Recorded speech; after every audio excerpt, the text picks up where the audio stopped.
my math learners, welcome back to my YouTube channel Math with Atifa। आज मैं और आप मिलकर एक गेम खेलते हैं। गेम में मेरे पास है 1000 रुपीज और आपके पास है 3000 रुपीज। अब मुझे ये फाइंड आउट करना है कि मेरे पास कितने पैसे कम है आपके मुकाबले में। अगर मैं कंपेयर करूं कि मेरे पास 1000 है और आपके पास 3000 है, तो मेरे पास उस कंपैरिजन में कितने पैसे कम है और आपके पास उस कंपैरिजन में कितने पैसे ज्यादा हैं। सो इस कंपैरिजन को हम अपनी प्राइमरी लेवल पे डिवीजन के साथ सॉल्व करते हुए आए हैं। आइए उसको हम देखते हैं। अगर मैं आपके साथ 1000 मेरे पास है और 3000 आपके पास है, तो हम इसको इन द डिवीजन सॉल्व करके देख सकते हैं कि क्या कंपैरिजन बनेगा। आई थिंक आप यही सोच रहे हैं कि हमारी गेम कहाँ गई। ये गेम को ही हम खेल रहे हैं, उसी गेम को हमने आगे जाके मैथ्स में कन्वर्ट कर दिया है। हम टोटल में यहाँ गेम नहीं खेल रहे हैं। तो आ जाए थोड़ा सा मैथ्स भी देखते हैं उसके साथ साथ। अगर मैं यहाँ से देखूं तो मैं 3 zeros से कट कर दूं तो इट मींस टोटल पार्ट 3 थे और मेरे पास उसका 1 पार्ट है। I have 1000 and you have 3000। सो मेरे पास उसका 1 पार्ट है और आपके पास उसका 3 पार्ट्स आपके पास है। अब इसी चीज को थोड़ा सा मोल्ड करके हम ये देखते हैं कि हमारे पास आज के लिए नया टॉपिक क्या है। बिकॉज ये तो प्राइमरी लेवल का टॉपिक है कि हमने 1000 को 3000 पे डिवाइड करके हमने कंपैरिजन को चेक कर दिया। इस टॉपिक को हम यहीं पे छोड़ते हैं तो हमारे पास जो नया टॉपिक है आज का वो है रेशो। रेशो आपके पास डी सीरीज में टॉपिक है। रेशो में हम क्या कर रहे हैं, हम दो वैल्यूज को कंपेयर कर रहे हैं, हम दो नंबर्स को कंपेयर कर रहे हैं। But there is a condition. Ratio को करने के लिए, रेशो को क्वेश्चंस को सॉल्व करने के लिए देयर इज अ कंडीशन कि आपके पास आप उन वैल्यूज को, नंबर 1 कंडीशन, आप उन वैल्यूज को रेशो के साइन के साथ लिखेंगे। ये है आपके पास रेशो का sign. It's like a colon sign. A ratio B, इसको पढ़ेंगे हम किस तरह, ए रेशो बी। नंबर 2 हमारे पास कंडीशन ये है कि ए जो है वो फर्स्ट वैल्यू है। आप इस चीज को डिवीजन में भी कन्वर्ट कर सकते हैं। बिकॉज हम कंपैरिजन कर रहे हैं तो हम प्राइमरी लेवल पे जो डिवीजन कर रहे थे अब हमने उसको रेशो में चेंज कर दिया है। बट ऑब्वियसली अगर हम डिवीजन को रेशो में चेंज कर रहे हैं तो हम रेशो को वापस डिवीजन में भी ले आ सकते हैं। If you want to simplify our questions, आपको अपने क्वेश्चंस को सॉल्व करना है, उनको एंड पॉइंट तक लेकर जाना है, तो उसके सोल्यूशन को हम डिवीजन में कन्वर्ट करेंगे। ठीक है। थर्ड आपके पास ये पॉइंट है, बी वैल्यू जो कि डिनोमिनेटर है कैन नॉट बी 0। जो वैल्यू बी है आपके पास वो कभी भी 0 नहीं होगी। अगर आप उसको 0 कर देंगे, लेट्स सपोज करते करते आप यहाँ पे रॉन्ग सपोजिशन कर लें या आपको क्वेश्चन में सही क्लियर नहीं हो रहा और आप उसे यहाँ से बी को 0 लिख देंगे, यहाँ भी 0 हो गया और डिनोमिनेटर 0 हो जाएगा, तो आपका अनडिफाइंड आंसर आ जाएगा। न्यूमिनेटर 0 हो तो हमारी टर्म्स 0 आंसर दे देती हैं। लाइक अगर मैं आपको कहूँ कि 0/5 विल गिव यू 0, बट जब आप लिखेंगे 5/0 इट मींस 0 से डिवाइड हो रहा है, तो ये आपके पास एक अनडिफाइंड फॉर्म में चला जाता है। सो इसका डिनोमिनेटर कभी भी 0 नहीं होना चाहिए। और रेशो की नंबर 4 कंडीशन आपके पास है, जब आप किसी दो नंबर्स को कंपेयर करते हैं वो दो नंबर्स सेम क्वांटिटी सेम होने चाहिए। लाइक अगर आप वेट का कंपैरिजन कर रहे हैं किसी के, तो उसका कंपैरिजन वेट के साथ ही होगा। अगर आप किसी की हाइट का कंपैरिजन कर रहे हैं तो वो हाइट से ही होगा, हाइट का कंपैरिजन वेट से नहीं होगा। अगर आप मनी की बात कर रहे हैं तो मनी अगर आप रुपीज में ले रहे हैं तो ये नहीं कर सकते आप वैल्यू ए को रुपीज में ले लें और वैल्यू बी को डॉलर्स में ले लें। इस तरीके से नहीं होगा। सेम उसका यूनिट होना चाहिए। अगर यहाँ रुपीज है तो यहाँ पे भी रुपीज ही होंगे, ताकि हम उनको इजीली कंपेयर कर सके कि किसके पास किस टाइप की या किसके पास कितनी उसकी रेशो है। किस तरीके से हम उसको फाइंड आउट करके बताएंगे। ठीक है। अब हम इसके कुछ क्वेश्चंस देखते हैं। डी सीरीज में आपके पास कुछ क्वेश्चंस हैं।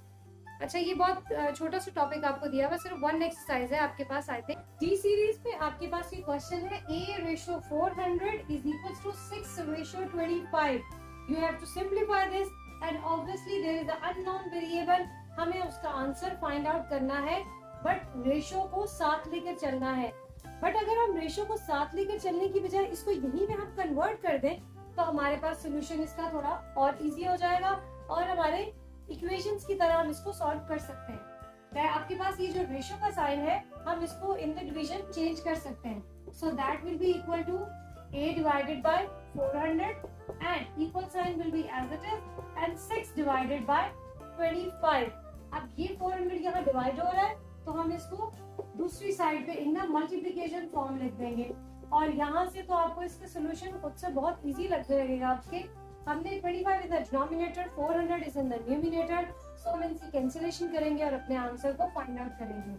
5 5 the 25 and then 5 8 the 40 and 5 0 the 0। Now 5 1 the 5, 5 1 the 5, 3 is going here and 5 6 the 30। अब हम a को a will be equal to 6 into 16 और हमारे पास इसका answer 96। Okay, so a is 96। हमने किया रेशो को क्वेश्चन, लेकिन हमने उसको डिवीजन में चेंज कर दिया। हमारे में इसकी सिंप्लीफिकेशन करने के लिए जिस तरीके से भी क्वेश्चन को मोल्ड करना हो आप कर सकते हैं। There is no. अब हम ले रहे हैं रेशो के लिए सेकंड क्वेश्चन। अब हम यहाँ पे सिर्फ 2 रेशोस की बात नहीं कर रहे हैं, हम यहाँ पे 3 रेशोस को लेकर आ रहे हैं। रेशो में कोई ऐसी प्रॉब्लम नहीं है कि आप सिर्फ 2 रेशोस पे काम करें, लाइक 2 वैल्यूज की रेशो हो। हम यहाँ पे 3 वैल्यूज की रेशो लेकर आए। 3 वैल्यूज की रेशो के लिए आपके पास क्वेश्चन है डी सीरीज में p ratio q is equal to 3/4 ratio 2 और p रेशो r आपके पास है 1/3 रेशो 1/2। हमने फाइंड करनी है p ratio q ratio r। अभी हमें 2 सेपरेट रेशोस दी हुई हैं, तो हम इन 2 सेपरेट को पहले सॉल्व करते हैं। पहले मैं यहाँ से ले रही हूँ p ratio q is equal to 3/4 ratio 2।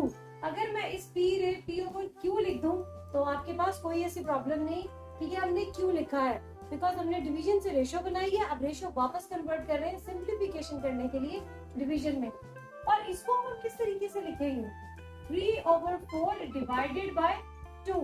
हम इसको किस तरीके से लिख रहे हैं, हमने रेशो के साइन को डिवीजन में चेंज करने के लिए हम यहाँ पे डिवाइड का साइन लगाया, क्योंकि ऑलरेडी हमारे पास जो फ्रैक्शन है वो p में है। अगर हम इस यहाँ फ्रैक्शन ना होती तो हमने जिस तरीके से इसको लिखा था हमने उसी तरीके से इसको लेकर चलना था।